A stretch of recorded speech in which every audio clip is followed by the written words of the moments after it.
मित्रों नमस्कार। इस कार्यक्रम में आप सभी का स्वागत है। मैं हूं व्यास जी।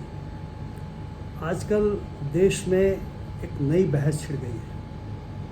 कुछ दिनों पहले हमने देखा था कि समान नागरिक संहिता या यूनिफॉर्म सिविल कोड के मुद्दे पर एक बहस छिड़ी थी और अब वन नेशन वन इलेक्शन, एक राष्ट्र एक चुनाव के मुद्दे पर बहस छिड़ गई है। और ये बहस बिल्कुल अप्रत्याशित रूप से छिड़ गई है। ये कहना भी उचित नहीं होगा, लेकिन जो समय चुना गया वो समय ऐसा चुना गया कि कई लोगों के मन में कई तरह की शंकाएं जन्म ले रही हैं। बम्बई में हम लोग जानते हैं कि उसको मुंबई कहते हैं। वहाँ पे 28 दलों की एक बैठक हुई जो एक नया फॉर्मेशन इंडिया के नाम से बना रहे हैं, और एक एनडीए फॉर्मेशन है जिसमें बीजेपी सबसे बड़ी पार्टी है। तो जब ये मुंबई में बैठक हो रही थी या शुरू होने वाली थी, उसी समय विशेष सत्र पार्लियामेंट के बुलाने की घोषणा हुई, और उसी के क्रम में ये बहस छिड़ी हुई है कि आखिर उस विशेष सत्र में क्या एक राष्ट्र एक इलेक्शन के मसले पर विचार करके कोई कानून पारित किया जाएगा। इसलिए इसका महत्व बहुत ही ज़्यादा बढ़ गया। हम लोग आज के कार्यक्रम में वैधानिक दृष्टिकोण से, यानी संवैधानिक दृष्टिकोण से भी इसको थोड़ा सा देखना चाहेंगे।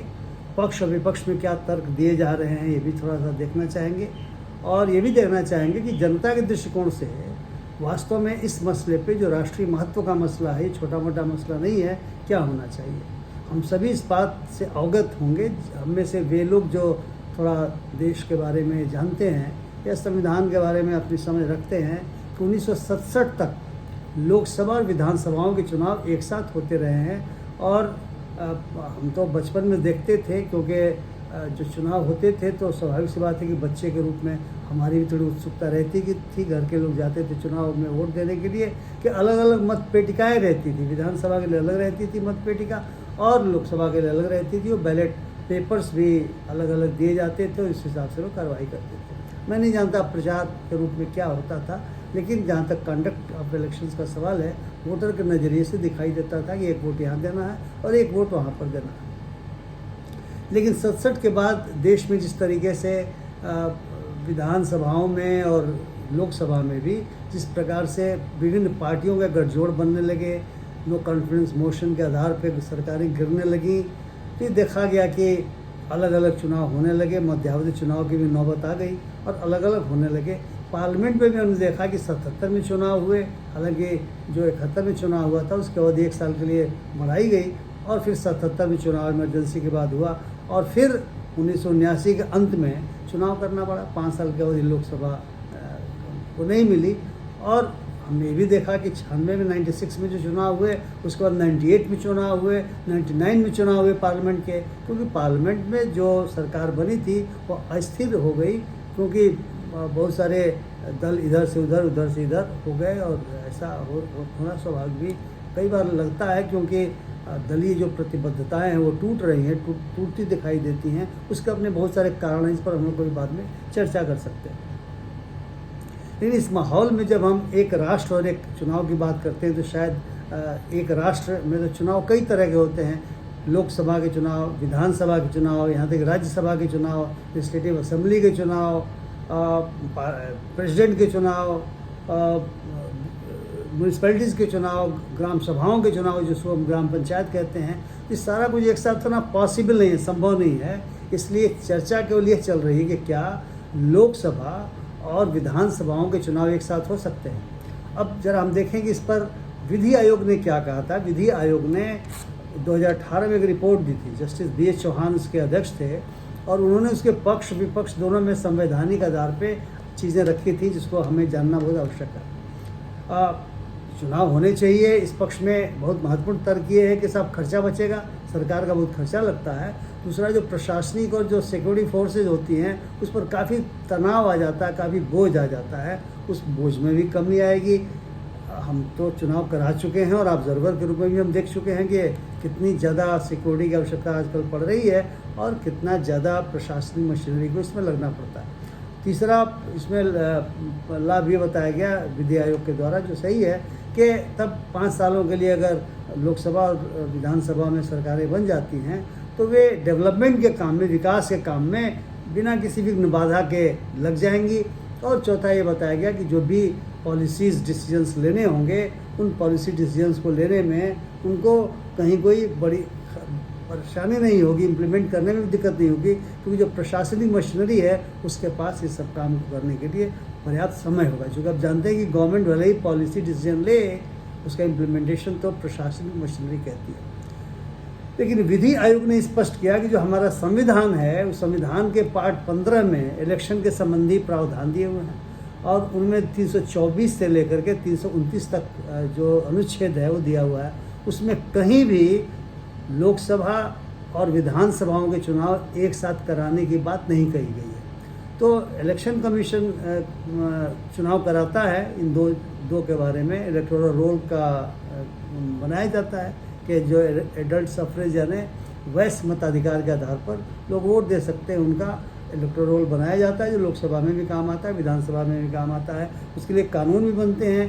324 के तहत, अनुच्छेद 324 के तहत संसद को अधिकार है वो कानून बनाए। और आप जानते हैं कि रिप्रेजेंटेशन ऑफ पीपल्स एक्ट मौजूद है जिसमें बहुत सारे प्रावधान दिए हुए हैं। लोकसभा के भी बहुत सारे प्रोसीजर बने हुए हैं, तो लोकसभा को ही अधिकार है बनाने का, और विधानसभाओं के भी प्रोसीजर बने हुए हैं बनाने का। तो विधि आयोग ने ये कहा कि संविधान में संशोधन करना होगा, क्योंकि संविधान में आज की तारीख में उस अध्याय 15 या चैप्टर 15 में ऐसा कोई प्रावधान नहीं दिया गया है जिसके अंतर्गत दोनों के चुनाव एक साथ हो सके। और जो रिप्रेजेंटेशन ऑफ पीपल्स एक्ट है उसमें भी अपेक्षित संशोधन उसके कारण करने पड़ेंगे। जो प्रोसीजर है लोकसभा का उसमें बदलाव करना पड़ेगा, और जो विधानसभाओं के प्रोसीजर्स हैं उसमें भी बदलाव करना पड़ेगा। इस क्रम में उन्होंने कहा कि यदि आप संविधान में संशोधन करते हैं तो ये महत्वपूर्ण संशोधन होगा, ये छोटा मोटा संशोधन नहीं होगा। इसलिए 50% विधानसभाओं की इसमें सहमति लेनी होगी। उस क्रम में विधि आयोग ने 3 ऑप्शंस भी सुझाए कि क्या क्या हो सकता है। पहला ऑप्शन तो ये है कि यदि एक साथ कराना है तो बहुत सारे विधानसभाओं के जो टर्म्स 5 साल वाले पूरे नहीं हुए हैं उनको कर्टेल करना पड़ेगा, तो ये संशोधन करना पड़ेगा, जो बहुत बड़ी बात होगी। क्योंकि अगर 5 साल के लिए कोई विधानसभा चुनी गई हो और आप बोलेंगे नहीं हमें लोकसभा का चुनाव कराना है, हम कर्टेल करेंगे, तो स्वाभाविक सी बात है कि जो रूलिंग पार्टी होगी या जिसके समर्थक लोग होंगे उनको तो बहुत नागवार बात गुजरेगी। तो ये कहा कि पहला ऑप्शन ये है कि आप उनके टर्म्स को हटाइए, और जिनके चुनाव 5 वर्ष बाद होने हैं उनमें से हो सकता है कईयों के भी पूरे हो रहे हों और लोकसभा का टर्म पूरा नहीं हो रहा, उनको बढ़ाइए। तो बढ़ाने वाले को तो अच्छा लगेगा कि हमारा बढ़ाया जा रहा है, तो एक ऑप्शन ये हुआ। दूसरा ऑप्शन उन्होंने कहा कि एक कैलेंडर ईयर में जितने चुनाव एक साथ पड़ सकते हैं, कोई जनवरी में होता है, कोई दिसंबर में होता है, कोई बीच में होता है, उसमें उसे एक जगह आप कर दीजिए। और इस प्रकार से एक लोकसभा का अगर टर्म उस समय पूरा नहीं हुआ हो तो उसको छोड़ दीजिए और आप विधानसभाओं के एक साथ इस तरह से चुनाव करा सकते हैं। वेट मत कीजिए कि कोई मार्च में हो, कोई जुलाई में, कोई अगस्त में हो, इस तरह से। और जो तीसरा जो ऑप्शन दिया वो मैं समझता हूँ कि वह बहुत महत्वपूर्ण ऑप्शन उस नज़रिए से है कि उन्होंने ये कहा कि मान लिया जाए कि मतलब नो कॉन्फिडेंस मोशन होते हैं, सरकारें गिरती हैं, नो कॉन्फिडेंस मोशन के आधार पर दल बदल हो रहे हैं। दल बदल विरोधी कानून के बावजूद भी हम लोग देख रहे हैं कि किस तरीके से कर्नाटका में उसके बावजूद भी सरकार गिरी, महाराष्ट्र में भी गिरी हैं और मध्य प्रदेश में भी गिरा है और बाकी जगहों पर भी गिरती ही रहेंगी। इसका कोई आश्वासन नहीं दे सकता कि सरकारें नहीं गिरेंगी। तो ऑप्शन तीसरा उन्होंने ये दिया कि यदि आप समझते हैं कि 5 वर्षों तक सरकार चले तो आप नो कॉन्फिडेंस मोशन के प्रावधानों को थोड़ा डाइल्यूट कर दीजिए। यानी क्या कीजिए कि आप कहिए कि ठीक है आप नो कॉन्फिडेंस मोशन ला रहे हो तो बताओ कि अल्टरनेटिव गवर्नमेंट कौन होगा, उसी समय तय कर लो। दूसरा उन्होंने कहा उसी ऑप्शन में कि ये भी हो सकता है कि यदि मध्यावधि चुनाव की नौबत आ ही गई तो आप 5 वर्षों के लिए चुनाव नहीं करा करके उतनी ही अवधि के लिए कराइए जितना अवधि 5 वर्षों में शेष बचा हुआ है। अगर क्योंकि आप जानते हैं कि ये स्थितियाँ पैदा होती रहती हैं, आप भले ही नो कॉन्फिडेंस मोशन को अल्टरनेटिव में डालिएगा फिर वो टूटेगी सरकार, इस तरह से होता रहेगा। तीसरा है कि अगर चुनाव होते हैं तो लोकसभा में भी हंग लोकसभा हुई है, हमने देखा था किस प्रकार से 14 संभवतः 1996 में ही जो एक 14 दिन के लिए सरकार बनी थी और उसके पास अपेक्षित मेजॉरिटी नहीं मिल पाई, क्योंकि वो सबसे बड़ी पार्टी को बुलाया गया था, जो परंपरा है उसके मुताबिक नहीं मिल पाई। तो फिर दूसरे को मौका मिला था और फिर वो सरकार गिर गई, दो उसको प्रधानमंत्री बदले और 98 में फिर चुनाव हुआ, फिर उन्होंने 99 में सरकार फिर दूसरा चुनाव करना पड़ा। तो ये हंग लोकसभा भी हो सकती है, हंग असेंबलीज भी हो सकती है। तो वैसी दशा में आप क्या कीजिएगा, ये चुनाव कराने की बात आएगी। तो उन्होंने कहा कि आप वैसी दशा में जो परंपरा चल रही है उसको कानूनन जामा पहना दीजिए कि जो मेजॉरिटी पार्टी होगी उसको कहा जाएगा बनाओ, तभी कहा जाता है। अगर नहीं जुटा पाएगी मेजॉरिटी, सारे दलों को बुलाइए, बोलिए भाई आप लोग आपस में निर्णय लीजिए। जैसे नेपाल वगैरह में होता है कि किसी दल को मेजॉरिटी नहीं है और पार्लियामेंट ही जो है जो चुनती है कौन मेरा प्रधानमंत्री होगा, तो सरकार कितने दिन चलती है हम लोग देख रहे हैं कि किस प्रकार से स्थायित्व की स्थिति वहाँ पर नहीं बनती है। तो उन्होंने कहा कि वैसी दशा में आप सबसे बात कर लीजिए और नहीं होता है तो फिर चुनाव तो कराना ही दोबारा पड़ेगा। तो ये स्थितियाँ आएंगी, इसलिए इस ऑप्शन को भी उन्होंने मद्देनज़र रखा। तो स्वाभाविक सी बात है कि बहुत ही कॉम्प्लिकेटेड स्थितियाँ विधि विभाग ने कॉन्स्टिट्यूशनली पाई, चूँकि सबके लिए कॉन्स्टिट्यूशन में चेंज करना पड़ेगा और इसके बाद भी एक साथ लोकसभा और विधानसभाओं के चुनाव पूरे देश में हो पाएंगे कि नहीं पाएंगे कहना कठिन। उन्होंने जो बातें कही वो संवैधानिक दृष्टिकोण से कही, कहा कि चेंजेस करना पड़ेगा संविधान में, आरपी एक्ट में करना पड़ेगा, प्रोसीजर्स में करना पड़ेगा लोकसभा और राज्यसभा के, और ऑप्शंस भी गिनवा दीजिए कि ऐसे ऐसे हो सकता है। तो निश्चित तौर से कॉम्प्लिकेटेड प्रोसेस दिखलाई पड़ता है और मेरे विचार से इस तरह के कॉम्प्लिकेटेड प्रोसेस को देख करके क्यों नहीं जनमत संग्रह करा लिया जाता, देश की जनता की राय पूछ ली जानी चाहिए। जनतंत्र में जनता सुप्रीम है, संविधान सुप्रीम है, संविधान में प्रावधान नहीं है। तो जिस रूलिंग पार्टी को आपने चुना हुआ है और उसके पास जो ऐसा कोई मेजॉरिटी है तो जो मन में आएगी चीज़ें कर लेगी। इससे बेहतर है कि जो चीज़ें जनता के फ्री एंड फेयर इलेक्शन के प्रोसेस पर सीधा प्रभाव डालता है उसके बारे में जनमत संग्रह करा लेना चाहिए। फ्री क्या है, हम किस मामले में अपने चुनाव को फ्री कहते हैं? हम अपने विवेक का प्रयोग करके और कौन सा कैंडिडेट लोकसभा अथवा विधानसभा के लिए उपयुक्त होगा उसको हम मत देते हैं, या कौन सी पार्टी उपयुक्त होगी उसको मत देते हैं। आजकल तो इमोशनल इश्यूज खूब चल रहे हैं और विवेक तो मेरे विचार से कई बार लोग इस्तेमाल नहीं कर पा रहे हैं। अभी चर्चाएं लगातार चल रही हैं, कोई धर्म की बात करता है, कोई जाति की बात करता है, कई तरह की बातें होती है, उसमें विवेक का प्रयोग करने की संभावना कम होती है। अब आप जो है सो धर्म की बात करेंगे तो स्वाभाविक सी बात है कि भारत एक धर्म प्राण देश है। यहाँ तो मतलब कबीर दास को यदि मैं कोट करूँ, या तो पत्थर की पूजा होती है, तो उन्होंने कहा कि पाहन पूजे हरि मिले तो मैं पूजूं पहाड़।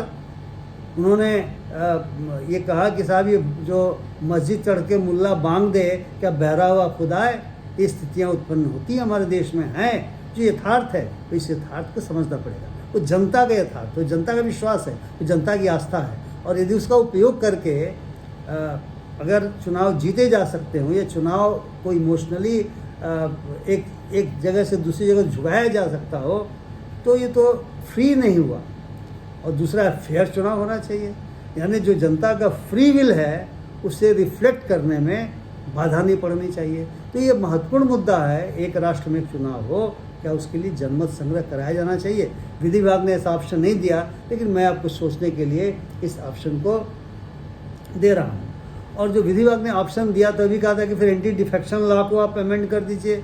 अब बोल दीजिए कि एक बार आप चुनाव जीत करके जिस पार्टी के साथ आए अब आप डिफेक्ट नहीं कर सकते। अब क्या ये पॉसिबल है? क्योंकि एंटी डिफेक्शन लॉ बनाया इसीलिए गया था।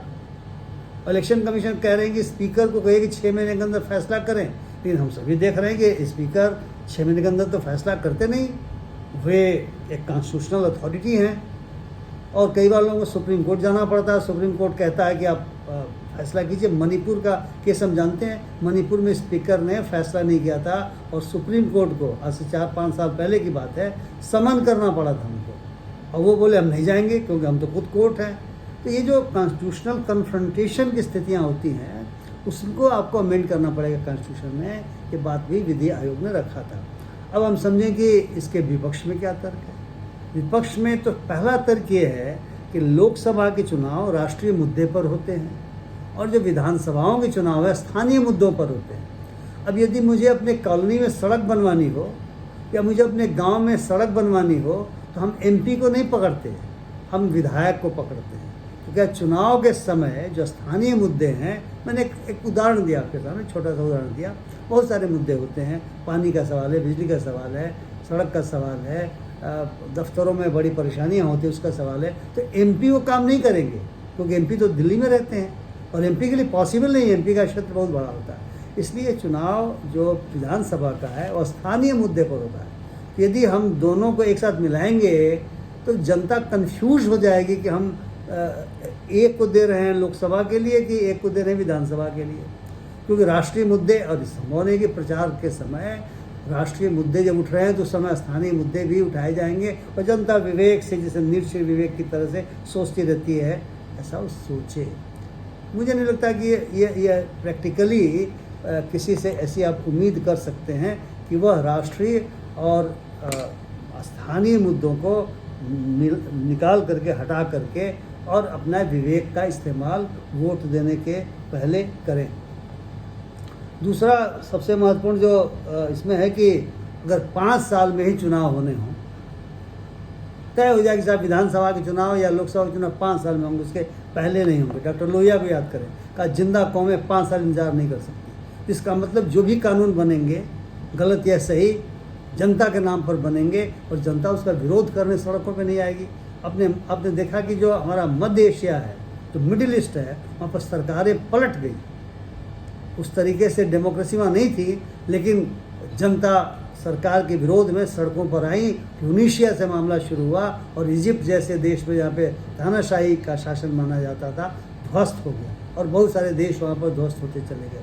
तो प्रजातंत्र में जनता अपने मताधिकार के बाद क्या 5 वर्षों तक चुप रहेगी? अगर महंगाई बढ़ जाती है, हम लोगों ने देखा था कि बहुत पहले महंगाई को लेकर के लंबे लंबे जुलूस निकला करते थे, प्रोटेस्ट मार्चेज हुआ करते थे। भाषा के सवाल को लेकर के हमने तो 67 में हिंदी अंग्रेजी का बचपन में देखा, हम मिडिल में पढ़ते थे, कुछ भाषा के सवाल को लेकर के हंगामा होता रहा। सरकारें गिरती भी हैं। चिमन भाई पटेल की सरकार 1974 में जो आंदोलन हुआ भ्रष्टाचार को लेकर, गिरी। जेपी मूवमेंट इसके बाद शुरू हुआ, हम लोग इस बात को जानते हैं। तो क्या जनता 5 वर्षों तक चुपचाप बैठी रहे? क्या यह प्रजातंत्र के लिए उचित होगा? डॉक्टर लोहिया को याद कीजिए कि जिंदा कौमें, जैसा मैंने कहा, 5 साल इंतजार नहीं करती है। तो इसका मतलब 5 वर्षों तक के लिए जो हमारे चुने हुए प्रतिनिधि हैं वो निश्चिंत हो जाएंगे कि जो भी करना है कर लो, 5 वर्षों में, बाद में देखा जाएगा। तो क्या यह उचित होगा? क्या प्रजातंत्र के लिए उचित होगा? इस बात को भी समझने की आवश्यकता होगी। और जैसा कि लॉ कमीशन ने कहा था कि आप किसी के घटा दीजिए, बढ़ा दीजिए या नो कॉन्फिडेंस मोशन अगर लाया जाता है तो अल्टरनेटिव व्यवस्था के बारे में पूछिए। तो स्वाभाविक सी बात है कि इसका अल्टरनेटिव, इसका जो विपक्ष है वो ये है कि यदि किसी चुनाव में, किसी राज्य में चुनाव होने चाहिए, आप स्थगित करते हैं, या किसी राज्य में चुनाव नहीं होने चाहिए, आप उसको पहले ही भंग कर देते हैं, तो क्या ये फेडरल कैरेक्टर के अनुसार सही होगा? Federal character of our constitution is one of the basic features as decided in the Kesavananda Bharati case. तो जो का बेसिक फीचर को आप खत्म कर देंगे, ये एक बहुत बड़ा तर्क है कि आप संविधान में बदलाव करके बोलेंगे फेडरल गवर्नमेंट नहीं, यूनिटरी गवर्नमेंट होगा। ये तो अपने आप में मैं नहीं समझता कि ये उचित होगा और जनता के दृष्टिकोण से उचित होगा, ये नहीं समझता मैं। और अगर आप किसी सरकार को क्या करेंगे, 5 वर्षों बाद यदि बढ़ाना होगा, बोलेंगे राष्ट्रपति शासन लगाएंगे, क्योंकि संविधान के मुताबिक वो 5 वर्ष तक ही उसमें चुने हुए मुख्यमंत्री रह सकते हैं, तो वही यूनिटरी शासन हुआ, सेंट्रल गवर्नमेंट का आप शासन लगाएंगे।